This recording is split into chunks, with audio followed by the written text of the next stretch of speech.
Faisons attention. La Bible dit que nous ne devons rien ajouter et nous ne devions rien enlever. J'écoute même certains hommes de Dieu dire, lorsque Dieu a endormi l'homme pour l'enlever la côte, afin de pouvoir mettre en place la femme, est-ce que vous savez ce qu'ils se sont dit? Bien-aimé, arrête avec les choses qui ne peuvent rien t'apporter. Vérité. Arrête. Arrête. La Bible est notre boussole. Moi, il n'y a pas un verset là qui dit que quand Dieu a endormi Adam, pendant qu'il retirait la côte et qu'il est en train de former Ève, il n'y a aucun verset qui me dit que Dieu est en train de parler à la femme. Est-ce que tu connais ce verset? Non. Non, ça n'existe pas. Ça n'existe nulle part. Alléluia. Amen. Nulle part. Donc arrêtons de verser les gens. Arrêtons d'induire les gens en erreur lorsqu'il ne faut pas.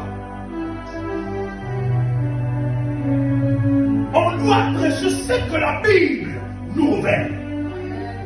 Ce qui est écrit dans la Bible et non ce que nous on invente. Parce qu'on veut se faire de l'argent. Parce qu'on veut montrer qu'en réalité, on veut dire des choses que les gens n'ont jamais entendues. Mais les saintes écritures sont claires. Ce que Dieu n'a pas écrit dans la Bible, Dieu ne t'autorise pas à ajouter. Amen.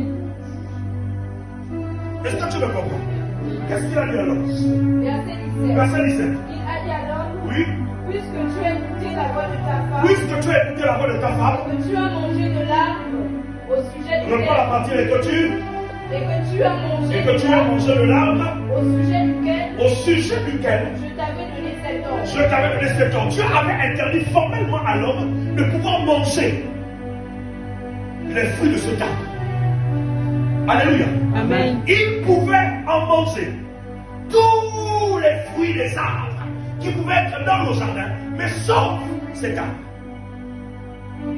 Alléluia. Amen. Vous savez, je dis souvent aux gens, même dans la vie chrétienne, même dans le sacerdoce, même dans ce qu'on appelle les choses spirituelles, il y a des erreurs.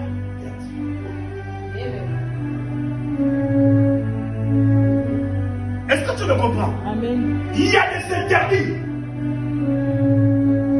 Pour ceux qui appartiennent à des loges, à des fraternités quelconques, il y a des interdictions.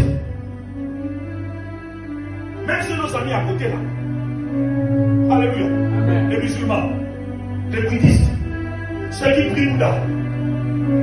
Il y a des interdictions. Mais comment veux-tu que toi, en ta qualité de chrétien, tu n'aies pas des interdictions? Alléluia. Amen. Si la Bible est ta référence, tu te dois d'avoir des interdictions. On ne peut pas fonctionner en mode mouton. Non, non, c'est pas possible. Alléluia. Amen. C'est pas pour. Dis à l'autre, c'est pas possible. C'est pas possible. Je dis à l'autre, c'est pas possible.